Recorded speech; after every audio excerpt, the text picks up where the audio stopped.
Hello everyone. January 16, 2003 was a big day for astronaut Rick Husband. For the first time in his career at the U.S. National Aeronautics and Space Administration NASA, he would be the one to lead a new U.S. space mission on the Space Shuttle Columbia.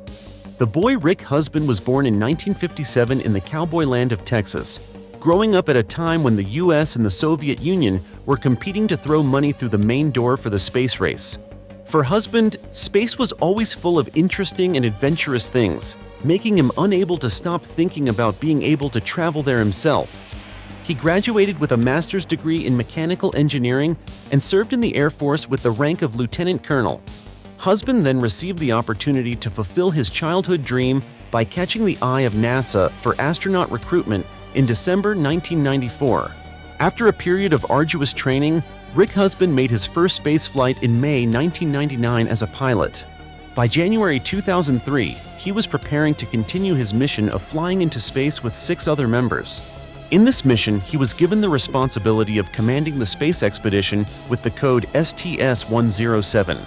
On January 16, 2003, that day was expected to be a memorable starting day, not only for him, NASA, and America, but perhaps it would be imprinted in the memory of the history of world aerospace. Not only was Husband given a space mission, but to stand in the ranks of astronauts of NASA was the dream of many young Americans at that time. Since its official establishment in 1958, NASA had carried out many lifetime space programs, step by step affirming humanity's dream of conquering space, maybe through programs such as Gemini, Apollo, Skylab, the Space Shuttle program, and space cooperation programs such as the Apollo Combined Spacecraft Test Project with the Soviet Union in 1975 and launching the International Space Station with Russia, Japan, Canada, and 10 European countries in 1998. By the beginning of the 21st century, NASA had become one of the most notable space agencies in the world. One of the core projects of this space agency was the NASA Space Shuttle program, initiated during the administration of President Richard Nixon.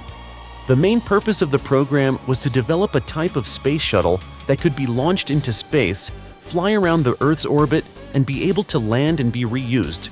The project took place from 1972 to 2001. There were 5 generations of space shuttles that carried out a series of different space missions. The Columbia spacecraft with the serial number OV-102 was a generation of this spacecraft, part of that program, and also made NASA's name in the history of world aerospace. In American culture, Columbia originated from the honor of Captain Columbus, the first to discover the New World, implying the spirit of exploring new lands. That is also the noble meaning of the spacecraft Columbia, being the pioneer flag in the space shuttle fleet capable of flying into space of NASA. It officially made the first flight in April 1981. Until the beginning of the 21st century, Columbia had successfully carried out 27 missions for NASA. In those missions, NASA carried out many projects, step by step exploring the vast universe for humanity. Typically, the Space Shuttle Columbia deployed the Spacelab Space Laboratory project for the first time in the STS-9 mission in 1983, brought Congressman Bill Nelson into space in the STS-61C mission in 1986, along with other missions such as collecting extraterrestrial items and transporting satellites into orbit. Those 27 successful missions were 27 golden pages of achievements for NASA to continue with the 28th mission named STS-107, with the mission of scientific research in the space environment. At the beginning of the mission, this flight was scheduled to take place in 2001 at the Kennedy Space Center. The crew on this journey included 7 astronauts: Rick Husband, Commander; Michael Anderson, Payload Specialist; William McCool, Pilot; David Brown, Mission Specialist; Laurel Clark, Mission Specialist; the first female astronaut born in India, Kalpana Chawla, Mission Specialist; and Ilan Ramon, Payload Specialist of the Israeli Space Agency. Before launching into space to carry out the mission, the 7 astronauts underwent intense scientific experiments to best serve the research mission. In January 2001, at the moment when the members were enthusiastically carrying out the STS-107 journey, NASA disappointed the entire crew time and time again by continuously postponing the launch schedule. The takeoff of the space shuttle is an extremely complex technical process, especially since the disaster of spaceflight Challenger in 1986. Any signal of trouble could lead to an immediate suspension decision from NASA. In addition, around the Kennedy Space Center, the risk of conflict from Islamic terrorism was still simmering, with tension from the World Trade Center incident on September 11, 2001. This journey also had an Israeli astronaut, which meant that ensuring security for the launch process needed to be carefully considered. So it was not until January 16, 2003 that the Columbia flight STS-107 officially began its mission into space, after 2 years of delay with many different incidents. The uncertainties seem to have passed so that the 28th launch of the Columbia Space Shuttle went smoothly. While the spacecraft performed the refueling procedure into the external fuel tank ET, 7 astronauts began to enter the spacecraft through the launch pad corridor into the cockpit. Despite having been forced to delay launch many times, the members all showed a very positive mood. It seems they all believed that the incidents had passed and that day would be the beginning of the journey they had been waiting for. Rick Husband and the crew assigned positions to conduct operations and check the parameters. More than 10 kilometers away at the NASA control station, the technicians were also checking the technical data read from the sensor on the Columbia ship to ensure that the spacecraft was ready to take off. According to the procedure, all the indicators had been approved, and the Columbia spacecraft performing the STS-107 mission was allowed to fly from the launch pad. The hydrochem combustion system was activated, combined with the 3 thrusters of the spacecraft and 2 booster rockets, creating a huge source of energy under the launch pad. The Space Shuttle Columbia flew up out of the atmosphere.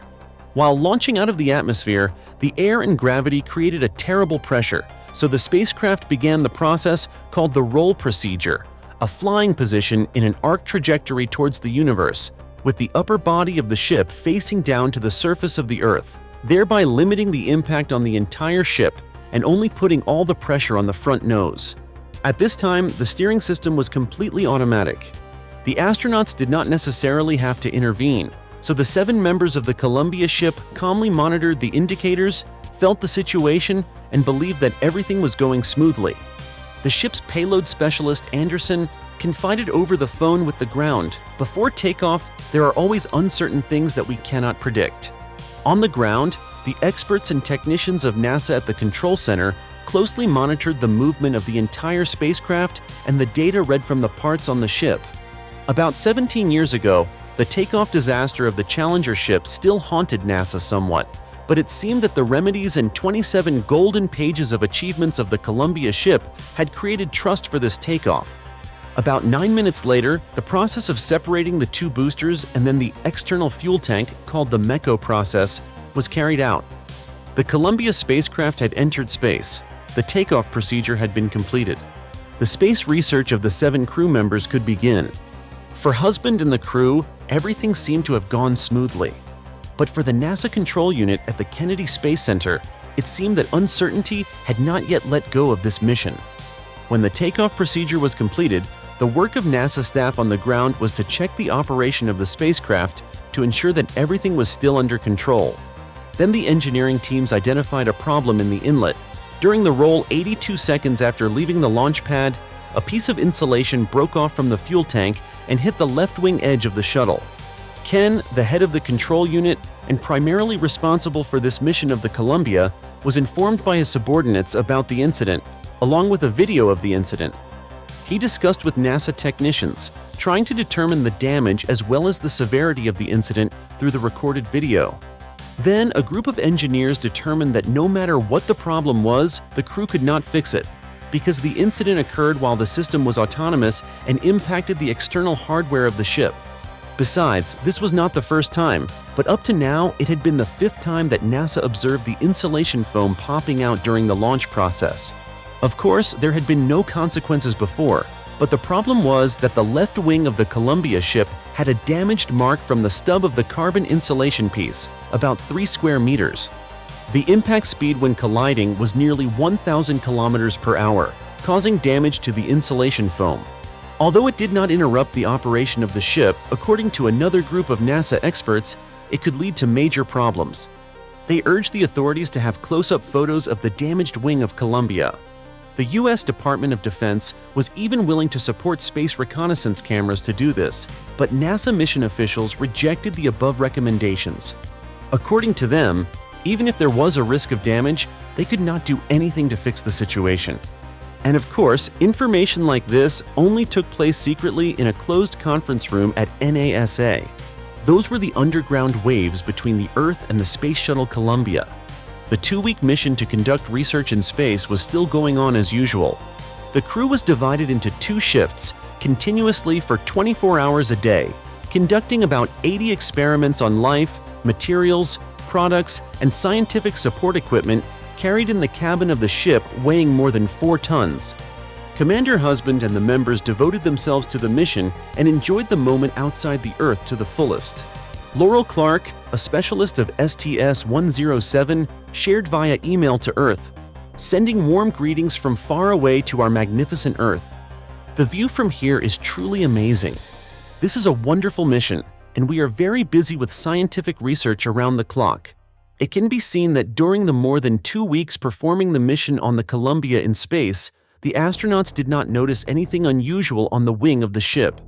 The senior command department on the ground was controversial, but as with 4 previous insulation peeling incidents, nothing serious had happened to the Columbia spacecraft in those 2 weeks.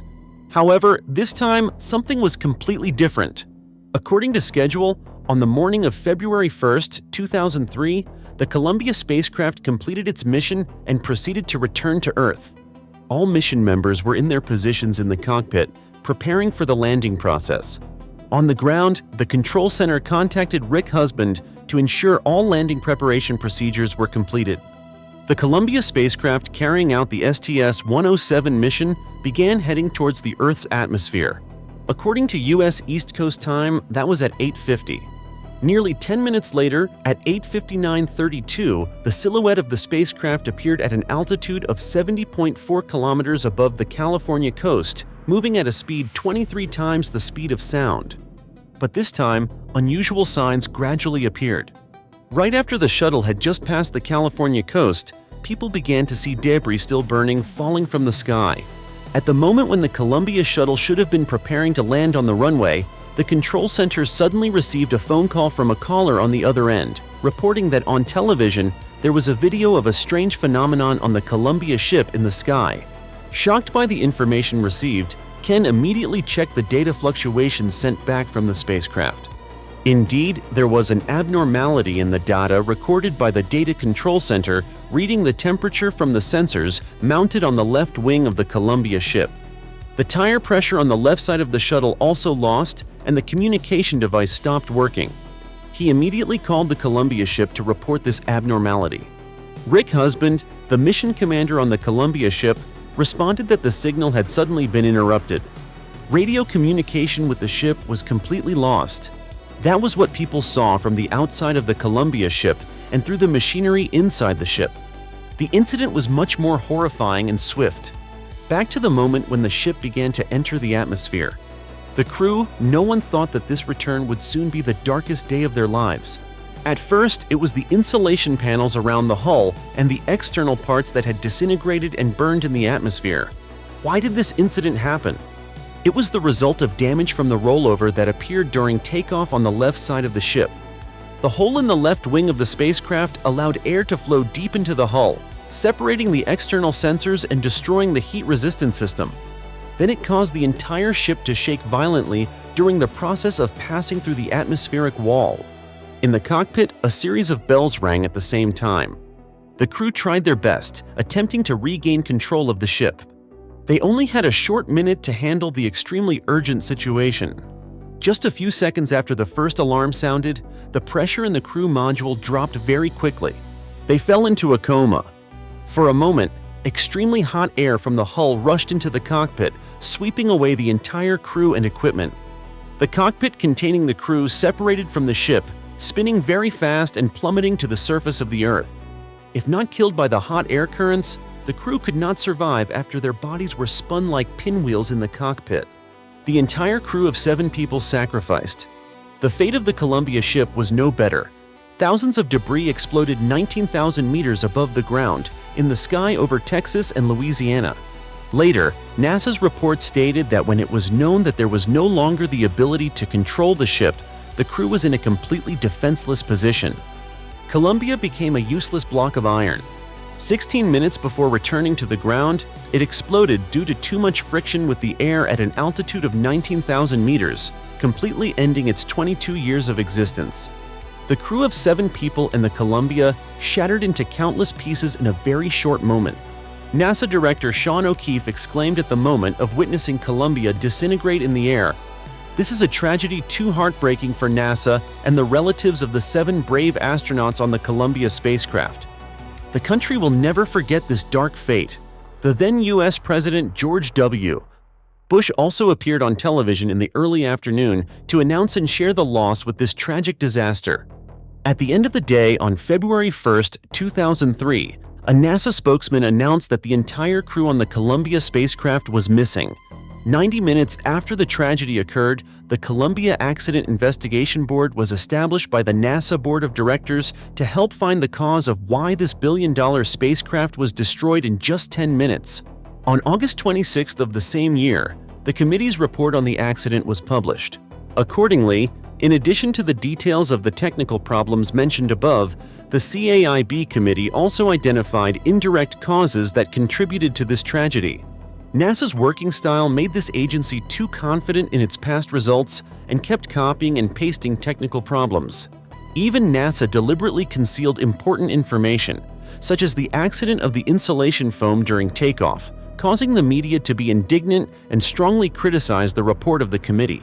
NASA recommended that in addition to fixing old techniques, it was necessary to invest in supporting and upgrading newer equipment for the next shuttle missions.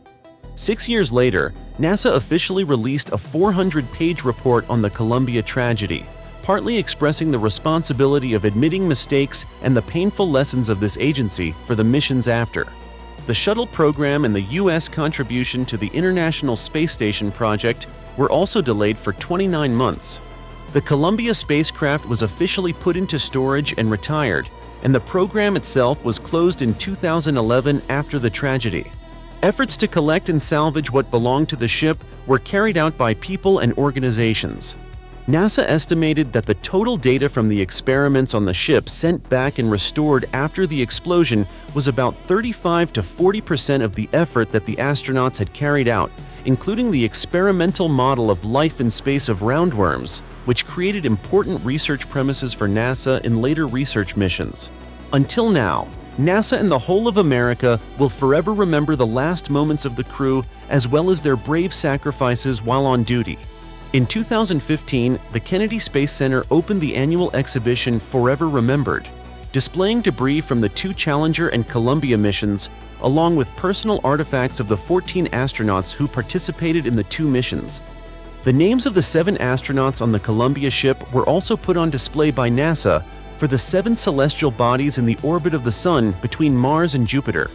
That was Husband, Anderson, McCool, Brown, Clark, Chawla, and Ramon. Finally, after those dark days, the memories of the astronauts and the scientific legacy of the STS-107 expedition confirmed that Husband and his colleagues on the Columbia spacecraft lived every moment of their space mission to the fullest. Almost everything was gone after the disaster, but the burned diary and the astronaut's notebook of Ramon are still quite clear, as a last word of all 7 members participating in the mission. Today is the day that I feel like I am really myself. I really lived and worked in space. If you find this video useful, please share and give it a like. On the screen are some other cool videos for you. Please choose, click on it to continue enjoying. WM, hello, and see you in the next videos.